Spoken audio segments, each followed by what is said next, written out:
Hello future doctors, welcome back to my channel heal with homeo में आपका स्वागत है। आज हम पढ़ेंगे ऑर्गेनॉन ऑफ मेडिसिन का aphorism number 3, knowledge of physician. इस वीडियो में आपको line to line Hindi explanation, hand written notes and why why important questions और आखिरी में 2 मिनट का क्विक रिवीजन भी मिलेगा। और हाँ, वीडियो के लास्ट में आपके लिए एक चैलेंज भी है।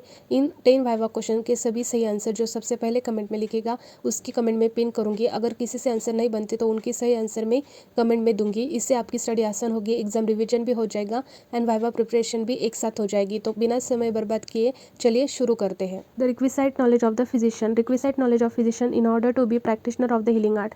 एक अच्छा फिजिशियन बनने के लिए कुछ बातों का ज्ञान होना आवश्यक है। Physician must have the following knowledge. Physician को ये फॉलोइंग नॉलेज मालूम होना मस्ट है।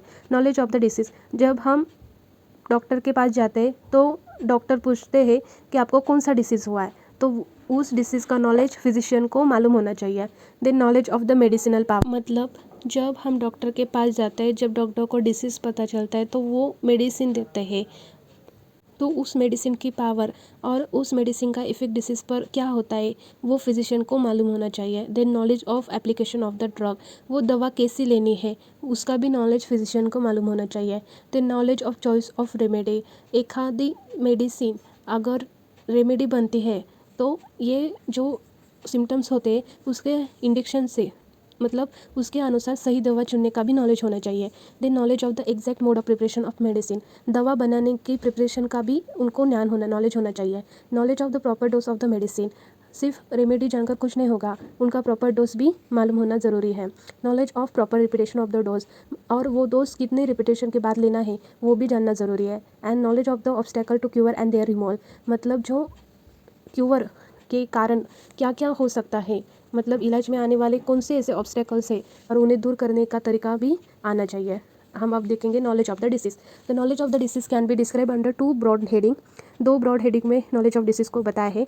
सबसे पहले है knowledge of the disease in general, मतलब रोगों को बारे में सामान्य जानकारी, मतलब जो डिसीज़ है इन जनरल जो डिसीज़ होते हैं उनका नॉलेज होना चाहिए। Knowledge of disease in particulars, मतलब जो पर्टिकुलर डिसीज़ होते हैं इंडिविजुअलाइजेशन करने के बाद जो डिसीज़ होते हैं उसका भी नॉलेज होना चाहिए। मतलब एवरी पेशेंट के जो डिसीज़ होते हैं वो अलग अलग समझना, इंडिविजुअलाइजेशन कहते हैं इसको। Knowledge of the disease in general हम अब देखेंगे।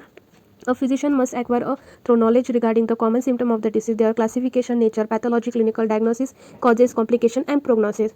एक फिजिशियन को इसका नॉलेज होना बहुत ज़रूरी है। किसका? कॉमन सिम्टम, डिसीज़ के कौन से ऐसे कॉमन सिम्टम होते हैं, फिर उसका क्लासिफिकेशन कैसे होता है, ये नेचर में कैसे है, उसकी पैथोलॉजी क्या है, क्लिनिकल डायग्नोसिस क्या है, कॉज क्या है उसका, और कौन सी कॉम्प्लिकेशंस हो सकती है एंड कौन सी प्रोग्नोसिस अच्छी तरह पता होने चाहिए, ये भी फिजिशियन को ज्ञान होना चाहिए। Then over and above the physician should have a clear idea about the homeopathic concept of the disease. इसके अलावा फिजिशियन को होम्योपैथिक कंसेप्ट ऑफ डिसीज़ का भी नॉलेज होना चाहिए। Then according to homeopathy the dynamic rearrangement of vital force is the cause of the disease. Homeopathy के according जो disease होता है वो डायनामिक रीअरेंजमेंट की वजह से होता है। Disease is not from external thing that make man sick, not from bacteria viruses but from the disturbance of the vital force. मतलब होम्योपैथी ऐसे कहती है कि जो डिसीज़ होता है वो disturbance of the vital force की वजह से होता है, राइट। देन जो डिसीज़ होता है वो कुछ एक्सटर्नल थिंग्स से नहीं होता है, वो हमसे इंटरनल थिंग्स से ही होता है, जैसे कि vital force. This is not from the external thing that make man sick, not from bacteria and viruses and bacteria से भी नहीं होता, but from the disturbance of the vital force. But किससे होता है? Disturbance of the vital force की वजह से होता है। अब हम देखेंगे second, knowledge of the disease in the particulars. On the background of the general knowledge the physician is to found out the peculiar uncommon differentiating points of the suffering in the individual cases. मतलब जो general knowledge होता है physician का disease के बारे में, और जो पर्टिकुलर डिसीज़ होते हैं वो अलग अलग होते हैं।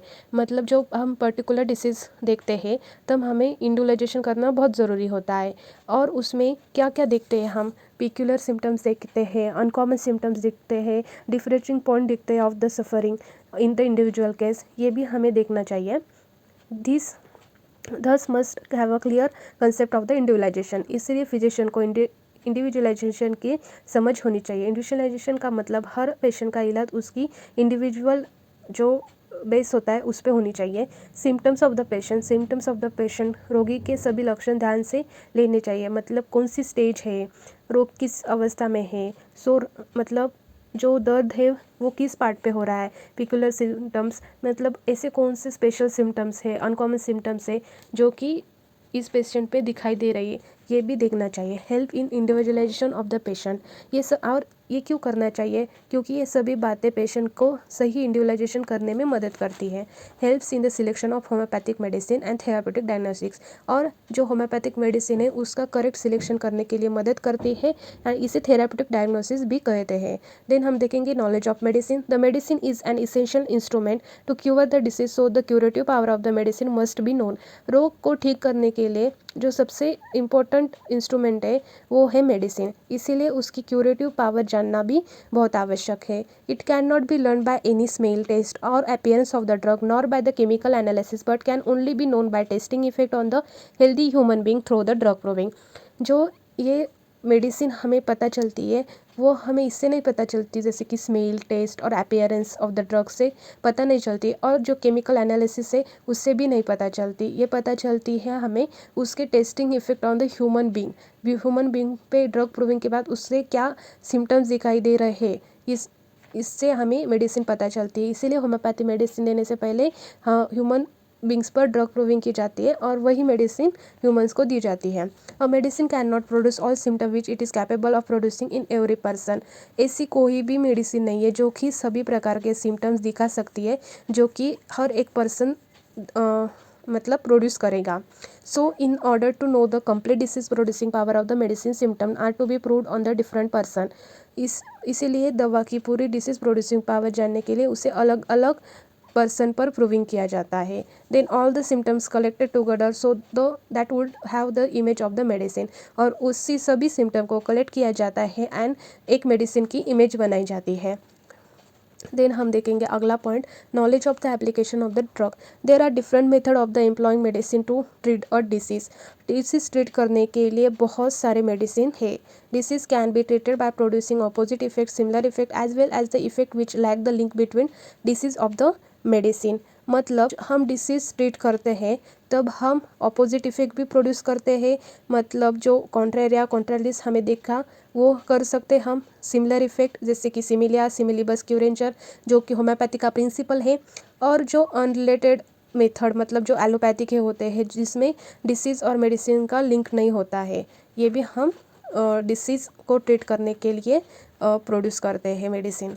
Then among this various method of treatment physician has to select the suitable one, और ये सभी ट्रीटमेंट से फिजिशियन सुटेबल ट्रीटमेंट सिलेक्ट करता है पेशेंट के लिए। Hahnemann has explained and proved that the homeopathic curative method of treatment of natural disease is only curative।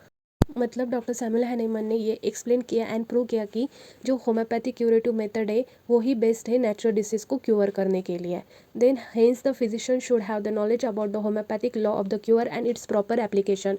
इसीलिए physician को होम्योपैथिक लॉ ऑफ क्यूर जैसे कि सिमिलिया सिमिलीबस क्यूरेचर और उसके सही जो यूज़ होते हैं उसका भी नॉलेज होना चाहिए। Knowledge of the choice of remedy, the physician must know the importance of the selection of the remedy.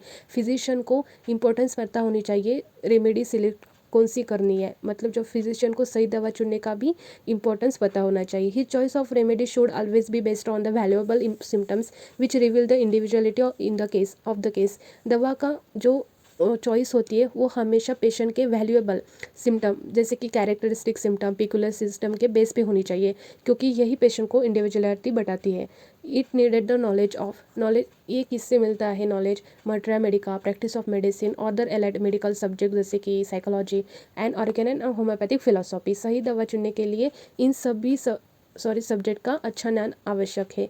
Knowledge of exact mode of preparation of medicine, even after the correct selection of medicine disease cannot be cured until the medicine is genuine and good strength। मतलब हम सही medicine choose करते हैं पर फिर भी disease treat नहीं होता, डिसीज़ क्योर नहीं होता अनटिल मेडिसिन इज़ जेन्यून, मतलब असली होनी चाहिए मेडिसिन, मतलब उसकी पोटेंसी स्ट्रेंथ अच्छी होनी चाहिए तभी डिसीज़ ट्रीट होता है।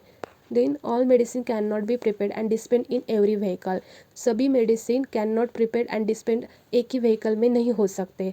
मतलब व्हीकल कौन कौन से होते हैं जैसे कि alcohol water sugar of milk में तैयार म्हणजे प्रिपेयर एंड डिस्पेंड नहीं हो सकते, क्योंकि जो एवरी मेडिसिन होती है उनकी एक अपनी पहचान होती है, मतलब उन मेडिसिन की अपनी एक इंग्रेडिएंट्स होते हैं उसके, इसीलिए हर व्हीकल में वो प्रिपेयर एंड डिस्पेंड नहीं होती है। देन हम देखेंगे Fifth point, knowledge of exact mode of preparation. The dose of trituration cannot be prepared in distilled water. Aqueous solution cannot be dispensed in globules. Trituration मतलब हम जो पाउडर जैसी मेडिसिन करते हैं ना, वो जो कि डिस्टिल वाटर में हम तैयार नहीं करते और तैयार नहीं किया जा सकता, एंड एक्वियस सॉल्यूशन को भी ग्लोब्यूल्स में नहीं दिया जा सकता। तो यही बताया है knowledge of exact mode of preparation में। Then it signifies the knowledge of homoeopathic pharmacy. इससे पता चलता है कि फिजिशियन को होम्योपैथिक फार्मेसी का भी नॉलेज होना ज़रूरी है। Knowledge of proper dose required. The question of dose is equally important for rapid and gentle cure. Rapid and gentle cure के लिए भी knowledge of proper dose important है। Even after selection of exact medicine the disease can not be cure unless the dose of medicine is proper because it produce different effect depending upon its potency. सही medicine चुन लेने के बाद भी dose या potency सही नहीं है तो रोग ठीक नहीं हो सकता। अलग अलग पोटेंसी का इफेक्ट अलग अलग होता है। According to Stuart Close the following factors guide in the choice of dose. सही डोज चुनने के लिए इन सभी बातों का ध्यान रखें, जैसे कि द ससेप्टिबिलिटी ऑफ पेशेंट। रोगों मतलब जो पेशेंट होता है उनको उनकी मेडिसिन के प्रति सेंसिटिविटी कैसी है वो भी देख लेना चाहिए। The seat of the disease मतलब जो डिसीज़ है वो कौन से पार्ट पर है वो भी देखना ज़रूरी है। The nature and intensity of disease की इंटेंसिटी कितनी है वो भी देखना चाहिए। The previous treatment of the disease और पहले कौन सा इलाज हुआ है क्या वो भी देखना ज़रूरी है। देन हम देखेंगे अब knowledge of proper repetition of the dose. The physician must have a clear knowledge about proper repetition of the selected medicine which is necessary for rapid and gentle cure. जो फिजिशियन होता है उसको clear knowledge होना चाहिए proper repetition of dose का, जो हम medicine select करते हैं, क्योंकि वो ही रैपिड एंड जेंटल क्योर के लिए मदद करती है। द रिपीटेशन और depend upon the following factor. Repetition in following factors पे डिपेंड है। सबसे पहले है नेचर ऑफ मेडिसिन। कुछ मेडिसिन डीप एक्टिंग होती है, कुछ शॉर्ट एक्टिंग होती है। डीप एक्टिंग मेडिसिन जल्दी जल्दी रिपीट नहीं करनी चाहिए, इनके बीच एक लंबा इंटरवल रखना चाहिए। शॉर्ट एक्टिंग मेडिसिन होती है वो रिपीट करनी पड़ती है। देन हम देखेंगे 8वां पॉइंट हमारा चालू है, knowledge of obstacle to cure and their removal, exciting और maintaining cause. This implies the knowledge of hygiene, sanitation and nutrition etcetera. इसका मतलब है कि फिजिशियन को हाइजीन, सैनिटाइजेशन एंड न्यूट्रिशन का भी नॉलेज होना चाहिए। मतलब जो डिसीज़ को बढ़ाने वाला जो कारण है वो जो मेंटेनिंग कॉज है नहीं हटाया जाएगा तो केवल दवा से जो डिसीज़ है वो पूरी तरह से ठीक नहीं होगा। एग्जाम्पल लेते हैं जैसे कि गंदा पानी पीना जो कि डिसीज़ को फैलाने में मदद करता है, जैसे कि सिगरेट ओढ़ना जो हमारे लंग्स होते हैं उनको भी डिसीज़ करता है। जब हम खराब भोजन लेते हैं तो डाइजेशन भी अच्छी तरह से नहीं हो सकता। नींद हम कम लेते हैं तो हमारे जो डिसीज़ होता है वो भी ठीक होने में देरी लगती है। Miasmatic cause. In chronic miasmatic disease the miasm act as an obstacle in the way of cure. It needs proper anti miasmatic treatment.